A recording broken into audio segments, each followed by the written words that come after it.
sana. Mimi nilimfahamu tangu mwaka wa 92 nilipokuja Dar es Salaam, kajiunga na jimbo la Dar es Salaam kama frateri. Ndiye alinipokea mwaka nakumbuka ilikuwa Novemba 1992, na baadaye akaniambia nikakae kule Visiga seminari, nikafundisha kule Visiga, na mwaka 93 nikarudi Palapala kwa kumalizia masomo. Yeye pia ndiye alinipatia daraja ya ushemasi tarehe 6 Januari mwaka 1994 kule parokiani Mwenge, na pia niye alinipatia daraja takatifu ya upadri tarehe 24 mwezi wa 6 mwaka 1994 kule parokia ya Mwenge. Na baada ya kuwa padri basi alimteua kuwa chancellor wa jimbo, kwa sababu aliyekuwepo wakati ule alienda kusoma, ambaye ni sasa hivi marehemu Padre Paul Haule. Kwa hiyo mimi nikachukua ile nafasi ya chancellor wa jimbo na nikafanya kazi hiyo kwa miaka 4. Pia mkurugenzi wa mito, kwa hiyo kwa na ofisi mbili, chancellor na pia mkurugenzi wa mito. Nikafanya kwa miaka 4 pamoja naye. Kile ambacho nimekaa pamoja naye, basi niligundua kwamba alikuwa baba mwema sana kwa kweli. Kwa mwema sana, mtaratibu, na nilichompendea ni kwenye maadhimisho ya ibada alikuwa mtulivu sana. Sio mtu wa kufoka. Alikuwa kwenye ibada, kwa watu ambao alikuwa hapendezi nao ni wale wapiga picha ambao wanapita tareni huko si na nini wanaenda kupiga picha huko na nini. Hiyo alikuwa avumilii hiyo. Lakini kwa upande mwingine, hata kama kitu kimeenda alikuwa pole tu, hakuwa na fujo ya kuanza kugombeza mtu tareni kule na nini, hapana. Kwa hiyo ni kitu ambacho kwa kweli nilichoona cha kuvutia kwangu kwenye ibada. Alikuwa sana mtulivu. Alafu pia alikuwa ni mchapakazi kama mnavyojua, na alipochukua jimbo mwaka ule wa 1992 parokia anaanza kuchukua 23. Kwa hiyo alianza kufanya kazi kwa bidii, na alisema kwamba anamuomba Mungu kabla hajafa awe jimbo liwe na parokia walao 100. Na kwa kweli Mwenyezi Mungu alisikiliza kilio chake. Kwa kweli sio kabla hajafa, kabla ya kustaafu. Alisema kabla ya kustaafu uongozi wa jimbo parokia ziwe zimefikia 100 wala 100, na zilipitiliza kwa kweli. Zilipitiliza.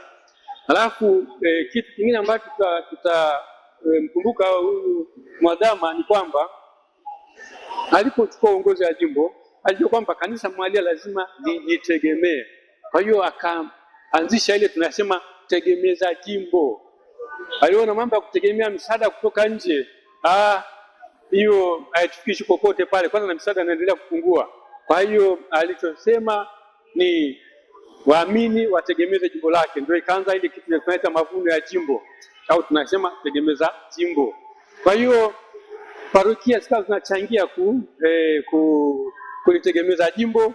Ilianza taratibu na ikaendelea kupanuka, utaratibu ukaendelea kupanuka, watu wakapokea vizuri kuchangia na kadhalika, na majimbo mengine yakafanya yakaiga mtindo huo. Kwa kweli kitu hicho tuseme kama kilianza huku, majimbo mengine wakaiga kitu namna hiyo. Kwa hiyo kwa hilo kwa kweli tunamshukuru Mungu kwa ajili yake kwa kweli. Kwa hiyo watu waamini wajue kwamba kanisa ni la kwake.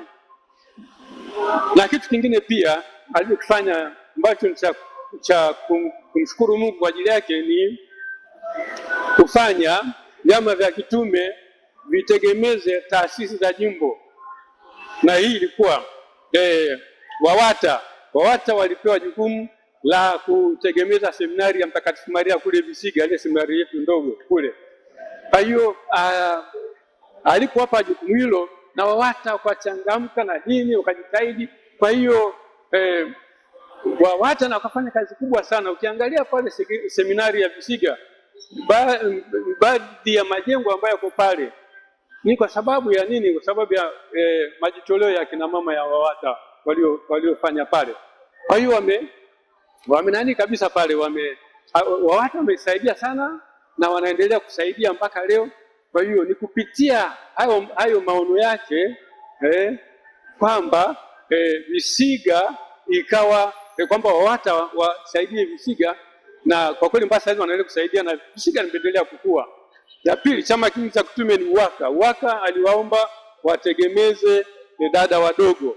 Kwa hiyo UWAKA wakanajitahidi, wanatoa michango yao kwa ajili ya kutegemeza dada wadogo, na wamesaidia shughuli nyingi za dada wadogo mpaka leo hii, na wanaendelea kufanya hivyo. Kwa hiyo dada wadogo, mambo mengi yamefanikiwa kutokana na mchango wa UWAKA. Alafu pia UWAKA walipewa jukumu la kituo cha Pugu kule kituo cha Pugu kukiendeleza. Wamepambana, wamejitahidi, na kile kituo cha Pugu kimesonga mbele kwa sababu ya mchango wa UWAKA. Alafu pia Utoto Mtakatifu pia aliwapa jukumu la kuinjilisha kule Masya. Ndio maana kila mwaka Utoto Mtakatifu anatoka huko anaenda kule Masya kwenda kuinjilisha, na wamefanya, na kila mwaka anafanya hivyo. Kwa hiyo unaona kwamba mwadhamu alikuwa na muono wa kipekee katika uchungaji, kushirikisha vyama vya kitume katika kutegemeza taasisi mbalimbali za jimbo. Kwa hiyo katika hilo hatutamsahau, yako mengi. Alafu pia ile bidii aliyokuwa nayo kwenye uchungaji. Nakumbuka kuna wakati aliugua, alipata shida sana kubwa ya mgongo, lakini hakukata tamaa, aliendelea kufanya utume wake, kwenda kutoa vipaimara na kadhalika katika hiyo licha ya magonjwa. Kwa hiyo naona kwamba jinsi alivyokuwa mtu mwenye bidii katika utume wake kama kiongozi wa jimbo. Kwa hiyo tunamshukuru Mungu kwa ajili yake, na mpaka pale alipostaafu fanya kazi nzuri, na alikuwa ni mtu wa msimamo kabisa kama tunavyojua, na mtu ambaye anatetea haki, mtu ambaye alikuwa na msimamo, wala hakuna mtu wa kumtisha anapotetea ukweli. Hakuna anayemtisha katika kutetea ukweli.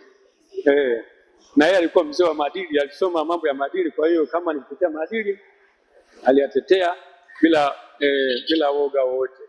Basi hayo ndio ambayo tunayakumbuka kwa mzee wetu mwadhama.